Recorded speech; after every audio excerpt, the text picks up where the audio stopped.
CBSE 12ാം class പുനർമൂല്യനിർണ്ണയത്തിൽ സ്വകാര്യ ഏജൻസിയെ ഒഴിവാക്കി കേന്ദ്ര സർക്കാർ. ഏജൻസി കൈവശം വെച്ച വിദ്യാർത്ഥികളുടെ പരീക്ഷാ ഡേറ്റ CBSEയുടെ ഡിജിറ്റൽ ഇൻഫ്രാസ്ട്രക്ചറിലേക്ക് മാറ്റി. പുനർമൂല്യനിർണ്ണയം CBSE സ്വന്തം പോർട്ടലിൽ നടത്തും. ബൽറാം നെടുങ്ങാടി ചേരുന്നുണ്ട് വിവരങ്ങളുമായി ഡൽഹിയിൽ നിന്ന്. ബൽറാം, ഒടുവിൽ അങ്ങനെ ആ വീഴ്ചകൾ ഒരുപാട് വരുത്തിയ ആ ഏജൻസിയിൽ നിന്ന് തിരിച്ചെടുക്കുകയാണ് വിവരങ്ങൾ. മാത്രമല്ല, ഈ ഏജൻസി കരാർ നൽകിയ അടക്കം ഉള്ള കാര്യത്തിലെ വീഴ്ച അല്ലെങ്കിൽ അവരുടെ യോഗ്യതയില്ലാത്തതിനെ പറ്റി കുട്ടികൾ പോലും വീഡിയോകൾ ചെയ്ത സംഭവമുണ്ട്.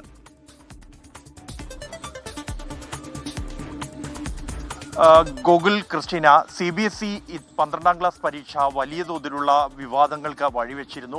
മൂല്യനിർണ്ണയം എന്നിവയുമായി ബന്ധപ്പെട്ട് വെബ്സൈറ്റിലുണ്ടായ തകരാറുകൾ, ഈ പ്രക്രിയ ഉൾപ്പെടെയുള്ളവയാണ് ഈ പ്രതിസന്ധിക്ക് ഇടയാക്കിയത്. ഇതിൽ പ്രധാനമായും ഈ പുനർമൂല്യനിർണ്ണയവും മൂല്യനിർണ്ണയവും ഇത്തവണ OSM രീതി, ഓൺ സ്ക്രീൻ മാർക്കിംഗ് രീതി അനുസരിച്ചാണ് ചെയ്തിരുന്നത്.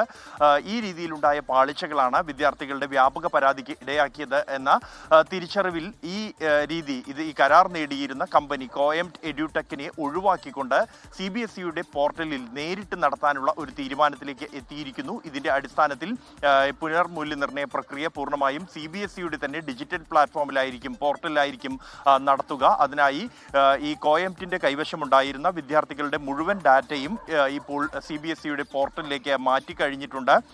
അതേസമയം ഈ CBSE ഡിജിറ്റൽ സംവിധാനവുമായി ബന്ധപ്പെട്ടുണ്ടായ പ്രശ്നങ്ങൾ ഇതുവരെയും പൂർണ്ണമായി പരിഹരിച്ചിട്ടില്ല എന്നുള്ളതാണ്. ഈ ജൂൺ 1-ന് ഈ പുനർമൂല്യനിർണ്ണയ പോർട്ടൽ തുറക്കും എന്നറിയിച്ചിരുന്നെങ്കിലും പിന്നീട് അത് വൈകി ജൂൺ 2-ന് പുലർച്ചെ 4 മണിയോടെ മാത്രമാണ് തുറക്കാൻ കഴിഞ്ഞത്. അതിന് കാരണമായി നമുക്ക് ലഭിക്കുന്ന വിവരം, ഈ CBSEയുടെ ഡിജിറ്റൽ പ്ലാറ്റ്ഫോമിൽ ഗുരുതരമായ സുരക്ഷാ വീഴ്ചകൾ ഉണ്ടായിരുന്നു എന്നുള്ളതാണ്. ഗുരുതര വിഭാഗത്തിൽ പെടുന്നത് അടക്കം 8ഓളം സുരക്ഷാ വീഴ്ചകൾ ഈ ഒരു പോർട്ടലിൽ ഉണ്ടായിരുന്നു. ഒരു വിദ്യാർത്ഥിക്ക് തൻ്റെ രജിസ്റ്റർ നമ്പർ ഉപയോഗിച്ച് ലോഗിൻ ചെയ്താൽ മറ്റ് വിദ്യാർത്ഥികളുടെ മാർക്ക് ഷീറ്റുകൾ ഉൾപ്പെടെ പരിശോധിക്കാൻ കഴിയാവുന്ന തരത്തിലുള്ള സുരക്ഷാ വീഴ്ച ഉൾപ്പെടെ ഉണ്ടായിരുന്നു എന്നാണ് IIT കാൺപൂരും IIT മദ്രാസും നടത്തിയ പരിശോധനയിൽ കണ്ടെത്തിയിരിക്കുന്നത്. ഇത് 2 ടീമുകളായി തിരിഞ്ഞുകൊണ്ട് ബ്ലൂ ടീം, റെഡ് ടീം എന്നിങ്ങനെയാണ് പരിശോധനകൾ നടത്തിയത്. ഇതിൽ പാളിച്ചകൾ കണ്ടതിനെ തുടർന്നാണ് ഈ പുനർമൂല്യനിർണ്ണയ പോർട്ടൽ തുറക്കാൻ വൈകിയത്. എന്നാൽ ഇപ്പോഴും പൂർണ്ണ തോതിൽ ആ പോർട്ടൽ പ്രവർത്തിക്കുന്നില്ല. വിദ്യാർത്ഥികളിൽ നിന്നും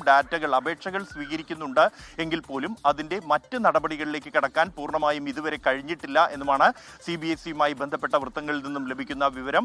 അത് ആ ഒരു പിഴവുകൾ അത് പരിശോധിച്ച് അത് പൂർണ്ണമായ തോതിൽ സജ്ജീകരിക്കാനുള്ള ക്രമീകരണങ്ങൾ ഇപ്പോഴും നടന്നു വരികയാണ്. എന്തായാലും ഉടൻ തന്നെ ആ പ്രക്രിയ പൂർത്തിയായി പുനർമൂല്യനിർണ്ണയം ആരംഭിക്കുമെന്നാണ് CBSE വൃത്തങ്ങൾ അറിയിക്കുന്നത്. എന്തായാലും ഈ വെബ്സൈറ്റിലെ പാളിച്ചകൾ ഗുരുതരമായ പാളിച്ചകൾ തന്നെയാണ് ഇത്തരം പ്രതിസന്ധിയുടെ ആഴം വർദ്ധിപ്പിച്ചത് എന്നും അത് പരിഹരിക്കാനുള്ള ശ്രമങ്ങൾ നടന്നു വരികയാണ് എന്നുമാണ് CBSE വൃത്തങ്ങളിൽ നിന്നും ലഭിക്കുന്ന വിവരം.